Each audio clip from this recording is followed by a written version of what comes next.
तो hello guys, आज हम देखने वाले हैं लीनियर डिफरेंशियल इक्वेशन पे एक प्रॉब्लम। इस प्रॉब्लम को मैं आपको प्रूव करके बताऊंगी कि ये करेक्ट कैसे है। मैंने बताई हुई मेथड ही आपको क्यों फॉलो करनी चाहिए ये भी मैं आपको बताऊंगी, और आपको पता ही चल जाएगा कि हर बार मैं कैसे आपके लिए सिंप्लिसिटी लाती हूँ प्रॉब्लम में। तो वो तो आपको देख के पता चलने ही वाला है। तो सबसे पहले प्रॉब्लम से स्टार्ट करते हैं, और जो भी इसकी लीनियर डिफरेंशियल इक्वेशन की थ्योरी है वो हमने पिछले वीडियो में देखी ही है। तो आप में से जिन्होंने वो थ्योरी नहीं देखी है तो सबसे पहले जाके उस थ्योरी को देखें। वीडियो काफ़ी छोटा है, ओके। तो आपको सारा कंसेप्ट आपको शॉर्ट में पता चल जाएगा, उसकी क्या स्टेप्स है क्या है। मैं अभी वो सब एक्सप्लेन नहीं करने वाली हूँ, मैंने पिछले वीडियो में ऑलरेडी किया है। तो हमें प्रॉब्लम क्या दिया है, solve 1 + y² plus x minus e minus tan inverse of phi dy/dx is equals to 0। तो ये हमारा प्रॉब्लम है। तो यहाँ पे पहली स्टेप क्या है, इसका फॉर्म निकालना, ओके। हमारे पास दो फॉर्म होते हैं, सब जानते हैं। एक y केस में होता है, वेरिएबल y केस में होता है, और दूसरा x केस में होता है। तो हमें कौन सा यूज़ करना चाहिए ये हमें कैसे पता चलेगा, राइट। वो बहुत बड़ा क्वेश्चन है यहाँ पे। तो सबसे पहले मैं आपको कुछ बताना चाहूँगी कि हम सबसे पहले हमारा गिवन लिख लेते हैं, ओके। हमारा प्रॉब्लम देखो, मैंने क्या किया है, जो भी हमारा 1 + y² था उसे दूसरी साइड में भेज दिया है। इससे पहले जो एग्जैक्ट डिफरेंशियल इक्वेशन था उसका फॉर्म कैसे था, m/dx + n/dy = 0 का फॉर्म था। यहाँ पे फॉर्म चेंज हुआ है, देखो आपको ऊपर जो दो दिख रहे हैं वो हमारे फॉर्म है, राइट। तो उस फॉर्म में हमें हमारी इक्वेशन को लाना पड़ेगा। तो सबसे पहले मैंने क्या किया, जो भी 1 + y² था, जो ब्रैकेट था उसका, उससे मैंने दूसरी साइड में भेज दिया है, ओके, राइट साइड में भेज दिया है। उसके बाद हम क्या करेंगे, क्रॉस मल्टीप्लिकेशन करेंगे, सब कुछ उल्टा कर देंगे।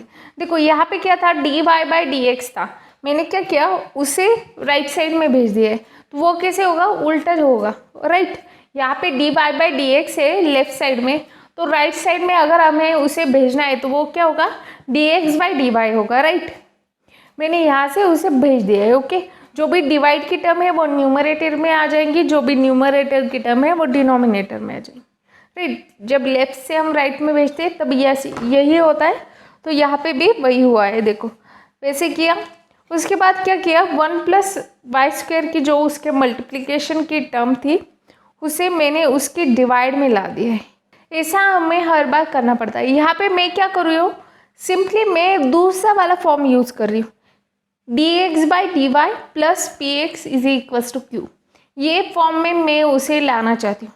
मैं क्यों dy/dx का जो फॉर्म है उसे कंटिन्यू क्यों नहीं कर रही, उसका मैं रीज़न दूंगी पर थोड़ी देर बाद। अभी मैं आपको दिखाऊंगी। मैंने इस प्रॉब्लम को उस वे में भी रफली सॉल्व किया है, रफली ही किया है, क्योंकि यही अच्छी वाली मेथड है उसकी, यही शॉर्ट वाली मेथड है। इस वजह से मैं भी आपको रेकमेंड करूँगी कि मैं जो बता रही हूँ उसे आप फॉलो करें।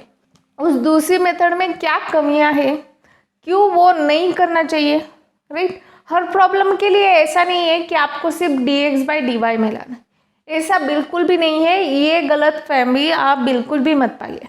आपको क्या करना है, आपको देखना है प्रॉब्लम को। मैं बताऊंगी कि कब आपको कौन सा फॉर्म चुनना है, ये भी मैं आपको बताऊंगी। कब dy/dx को ही रखना है, कब dx/dy के फॉर्म में लाना है, ये मैं बताऊंगी। अभी हम क्या करें, dx/dy के फॉर्म में लाने की कोशिश करें। तो यहाँ पे क्या किया मैंने, जो भी 1 + y² की टर्म थी उसे मैंने डिनोमिनेटर में भेज दिया, ओके।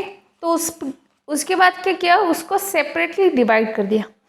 पहले कैसे था, dy/dx के फॉर्म में था, पर मुझे वो चाहिए नहीं था। उन्होंने हमें दिया था, हमें इजीली हमारा कन्वर्ट हो जाता dy/dx + py = q, पर वैसा चाहिए नहीं है हमें। हमें क्या चाहिए, dy/dx + px, ऐसी टर्म चाहिए प्लस के आगे कि x के मल्टीप्लिकेशन में हमारा p हो और इक्वल्स टू कोई भी टर्म हो उसे हम q कह देंगे, ओके। तो हमें क्या चाहिए, x के मल्टीप्लिकेशन में एक टर्म चाहिए जो किसके साथ है, dx/dy के साथ है।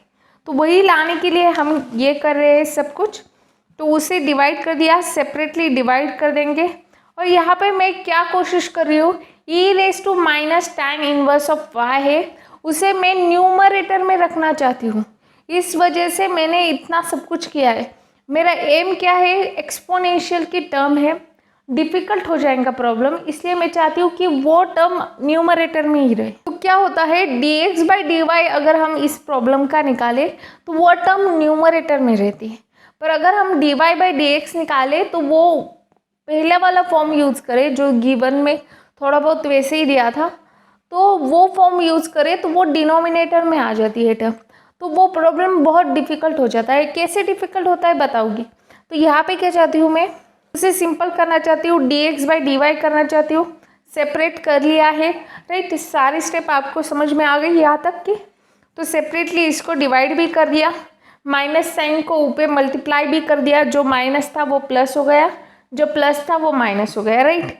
तो हमारा क्या आ रहा है यहाँ तक, minus x divided by 1 plus y square plus e raise to minus tan inverse of y divided by 1 plus y square is equal to dx by dy। देखो अब ये ऐसे आ गया है, हमें क्या चाहिए, x के मल्टीप्लिकेशन में एक टर्म चाहिए जो dx बाई dy के साथ हो। Minus x divided by 1 plus y square की जो टर्म है उसे राइट हैंड साइड में भेज देंगे। इसके पीछे एम क्या है, dy by dx plus px की जो टर्म है, p के मल्टीप्लिकेशन में क्या होता है, x होता है, राइट।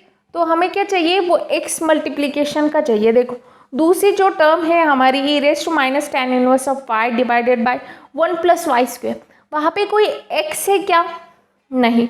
न्यूमरेटर में सेपरेट x हो ऐसा कुछ है क्या, नहीं। हमें डिनोमिनेटर के x से कोई मतलब नहीं है, हमें x न्यूमरेटर में चाहिए, राइट। इस वजह से जो हमारी पहली टर्म थी minus x divided by 1 plus y square, मैं उससे लूँगी, मैं उस टर्म को क्या कर रही हूँ, यहाँ पे राइट हैंड साइड में भेज दे रही हूँ। तो देखो वो माइनस थी, बाहर जाके प्लस हो गई, ओके। तो यहाँ पे राइट हैंड साइड में वही बचा, e raise to minus tan inverse of y divided by 1 plus y. मैंने उसे dx by dy plus px के फॉर्म में लिखने की कोशिश की। तो मैंने क्या किया, जो x है उसे बाहर निकाल दिया और x छोड़ के जो भी टर्म है उसे अंदर ब्रैकेट के रख दिया, क्योंकि वो हमारा p होने वाला है, राइट, ओके। तो यहाँ पे हम क्या करेंगे, यहाँ पे इसे अच्छे से लिख लेंगे। हमारा फॉर्म कैसे होता है, dx by dy plus px is equals to q। तो मैंने क्या किया, राइट हैंड की चीज़ को लेफ्ट हैंड साइड में लिखा और लेफ्ट हैंड साइड की चीज़ को राइट हैंड साइड में लिखा।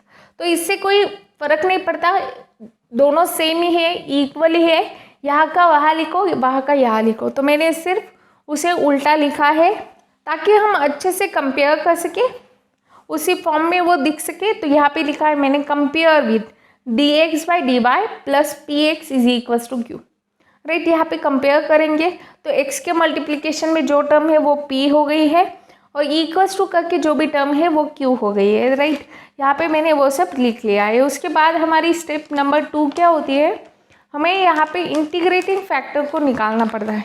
तो हमारा इंटीग्रेटिंग फैक्टर क्या होता है, e raise to integration p dy करके, ये हमारा फॉर्मूला है। पिछले बार ही हमने सारी स्टेप्स देखी थी, उसमें मैंने आपको सारी स्टेप्स बताई थी, वहाँ पे फॉर्मूले सब कुछ था, तो वहाँ से ही मैंने फॉर्मूला लिया है। यहाँ पे मैंने कोई नया फॉर्मूला इन्वेंट नहीं किया है, वही फॉर्मूला मैंने लिया है, IF is equals to e raise to integration p dy। तो p की वैल्यू क्या है, 1/1 प्लस वाई स्क्वायर, तो वो मैंने डाल दिए। उसका इंटीग्रेशन अब कहाँ हो रहा है, उसकी पावर में हो रहा है, उसके सर पे हो रहा है, ई के सर पर ई के पावर में इंटीग्रेशन हो रहा है। ये चीज़ आपको यहाँ पे याद रखनी है, ओके। तो वो इंटीग्रेशन क्या आएगा, हमें फॉर्मूला पता है, integration 1/1 plus y square dy equals to क्या होता है, tan इनवर्स वाई होता है। ये फॉर्मूले आपको सारे हो गए हैं, 11th और 12th के ही फॉर्मूले, वही फॉर्मूला हमने यूज़ किया है।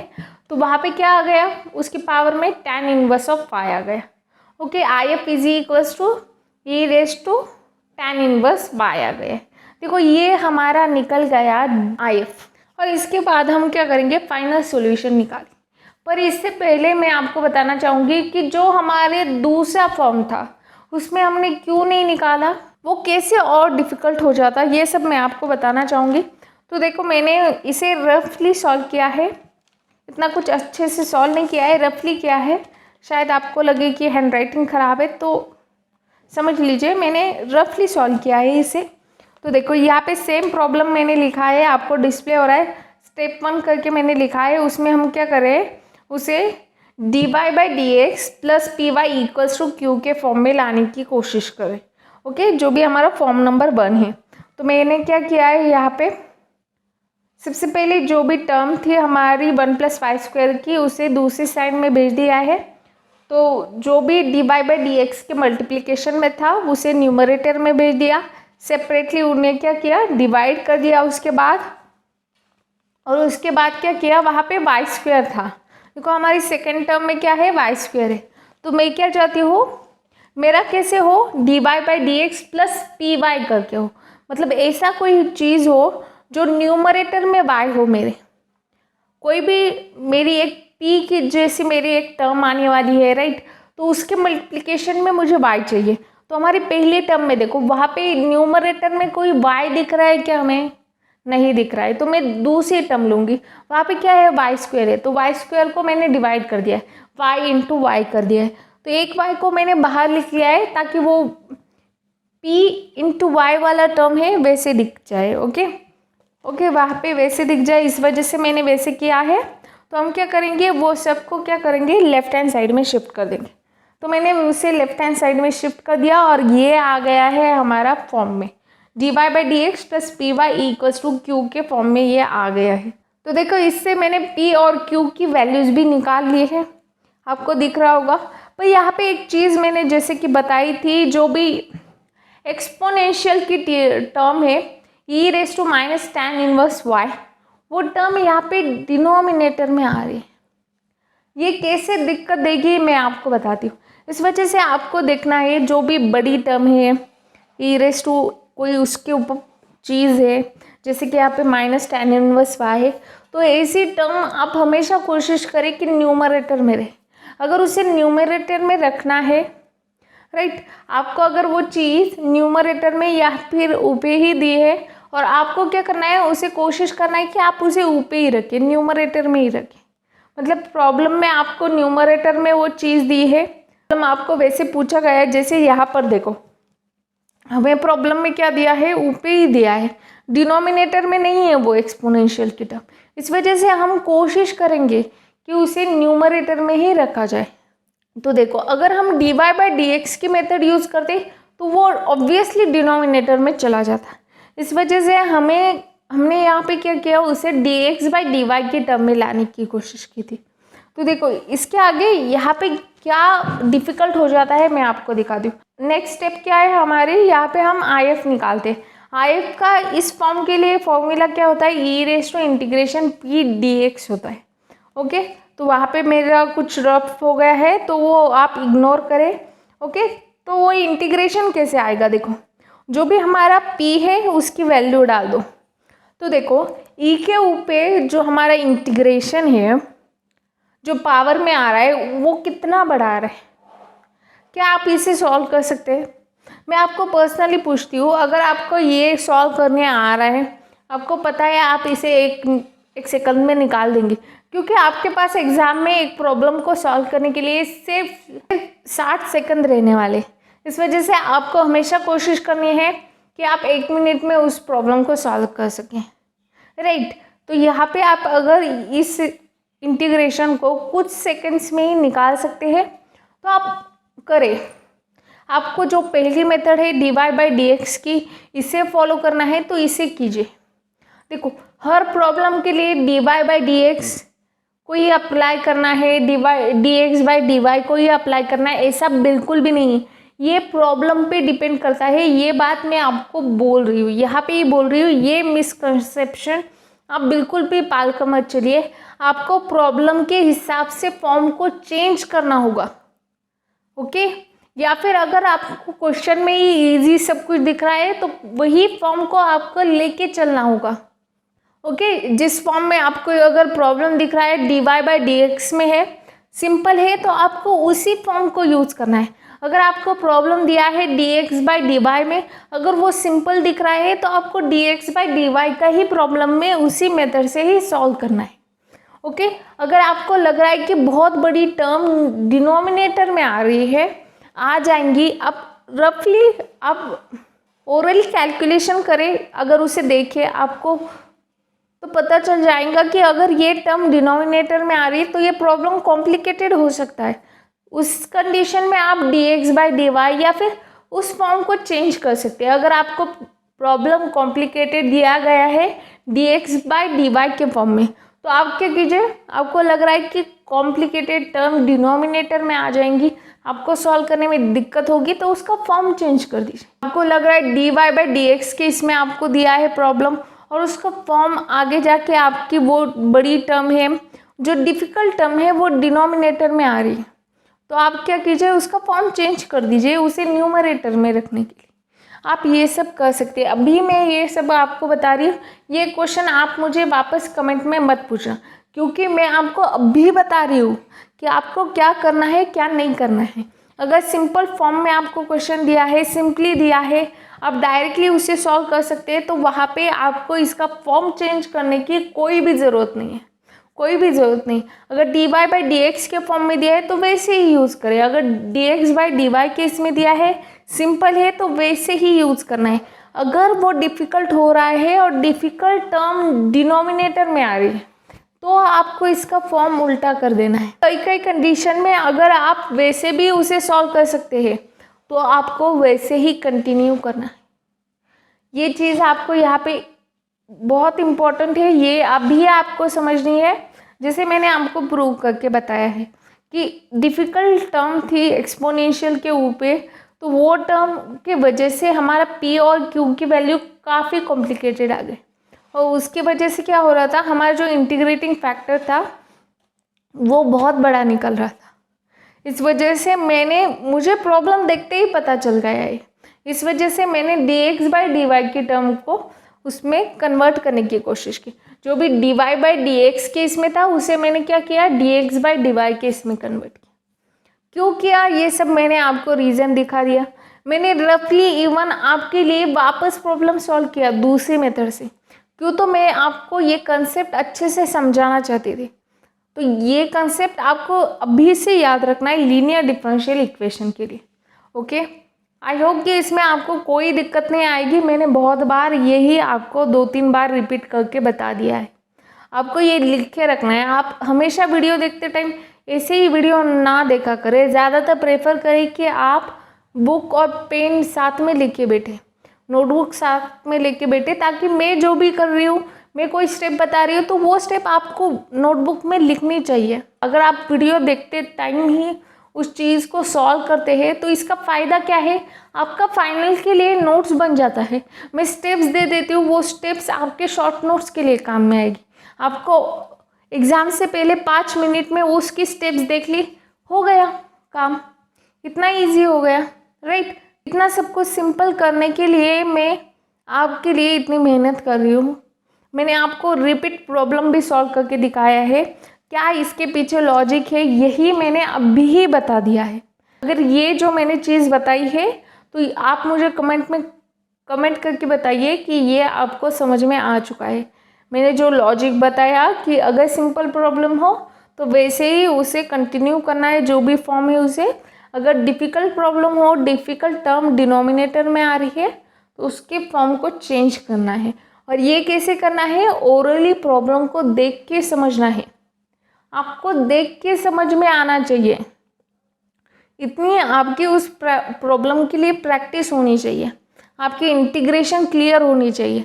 आपको छोटे छोटे इंटीग्रेशन में कोई भी दिक्कत नहीं आनी चाहिए, डेरिवेटिव हो, इंटीग्रेशन हो, ये आपको 11th और 12th में हो चुके हैं। इस वजह से आप कोशिश करें कि अगर आपको नहीं आ रहे इंटीग्रेशन, उसमें दिक्कत आ रही है, तो उसके फॉर्मूले की भी प्रैक्टिस किया करें। यही एक मेथड है कि आपको जो भी मैथमेटिक्स के सब्जेक्ट है, जो भी आगे जाके ऐसे सब्जेक्ट भी आए कि जिसमें मैथमेटिकल चीज़ें होंगी, उसमें भी इंटीग्रेशन सॉल्व करना पड़ेगा, भले ही वो आपकी फील्ड के रिलेटेड हो, उसमें भी मैथमेटिक्स आने वाला है, उसमें भी सब कुछ ऐसे प्रॉब्लम करके आने वाले, तो उसके लिए इंटीग्रेशन डेरिवेटिव आपको लगेगा ही। आपका ये पीछा छोड़ने वाला नहीं है। इंटीग्रेशन, डेरिवेटिव, ट्रिग्नोमेट्री ये कभी आपका पीछा नहीं छोड़ेगी। अवॉइड करने की कोशिश ना करें तो आपके वो सब्जेक्ट बैक रहने के, फेल होने के चांसेस बढ़ जाते हैं।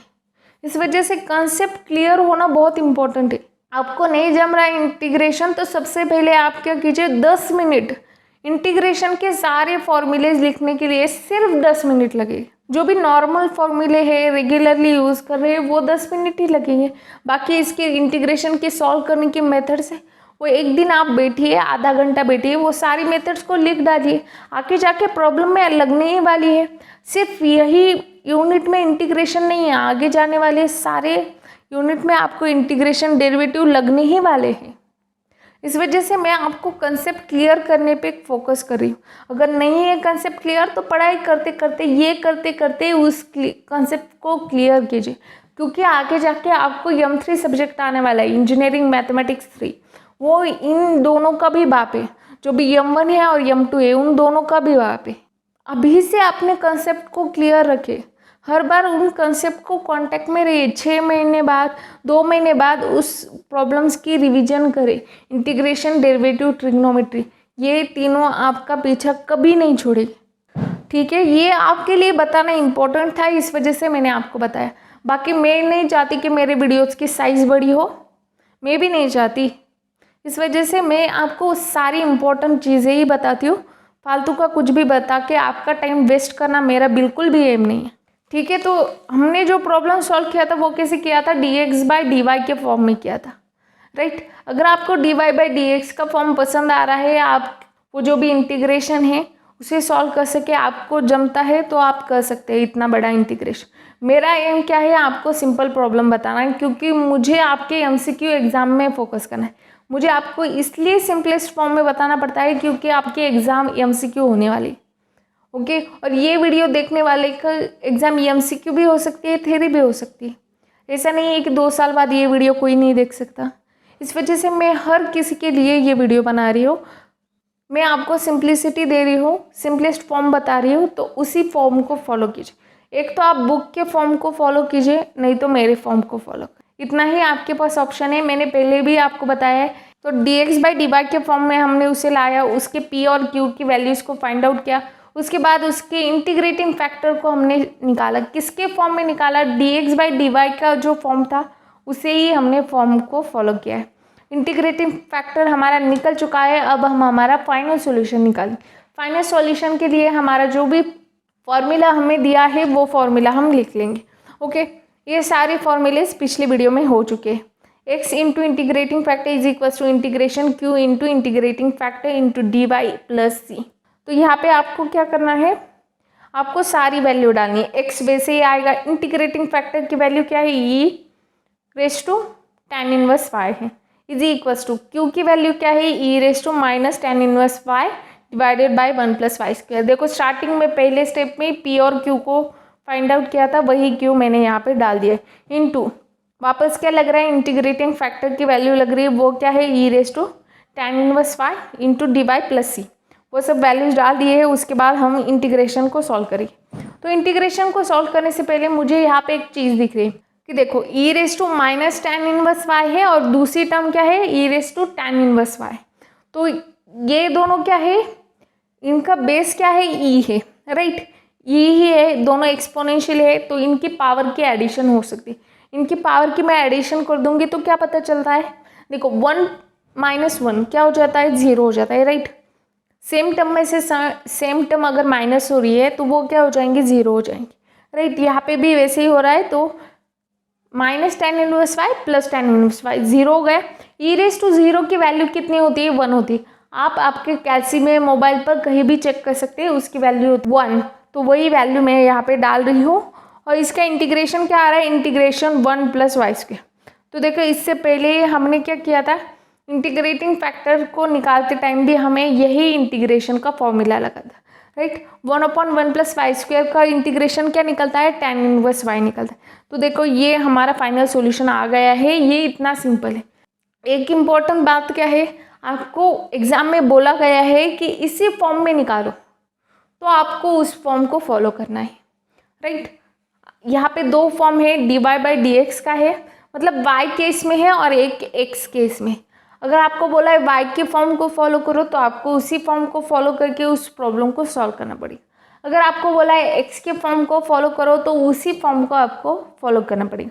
यहाँ पे आपको और क्या पूछा जा सकता है, इंटीग्रेटिंग फैक्टर की वैल्यू निकालने को बोला जा सकता है, राइट। MCQ में भी पूछा जा सकता है कि इंटीग्रेटिंग फैक्टर की वैल्यू निकालो करके। ओके, तो इंटीग्रेटिंग फैक्टर की वैल्यू कैसे निकालना है वो तो अभी हमने देख लिया है। ओके, फाइनल सॉल्यूशन भी पूछा जा सकता है। ओके, और क्या है, P और Q की वैल्यू क्या है, यहाँ पे P की वैल्यू बताओ इस क्वेश्चन के लिए, Q की वैल्यू बताओ, ऐसे भी क्वेश्चन आ सकता है, राइट। फॉर्म को कैसे पहचानना है ये तो मैंने बता दिया है, मैंने राइट मेथड भी दिखाई है और दूसरी भी मेथड राइट ही है, पर प्रॉब्लम क्या हो रही है, वो कॉम्प्लिकेटेड हो रहा है, तो इस वजह से मैंने उसे कंटिन्यू नहीं किया है। ओके, तो सारी स्टेप आपको समझ में आ ही गई होगी। अगर आपको ये वीडियो नहीं समझ में आ रहा है तो इसके पीछे रीज़न क्या है, आपने अगर आप पिछला वीडियो नहीं देखा होगा, थ्योरी आपको पता नहीं होगी, तो आपको कैसे ये वीडियो समझ में आने वाला है। इस वजह से इसके पीछे का जो थ्योरी वीडियो डाला है उसे देखिए, उसके बाद इस वीडियो को आपको कंटिन्यू करना चाहिए था।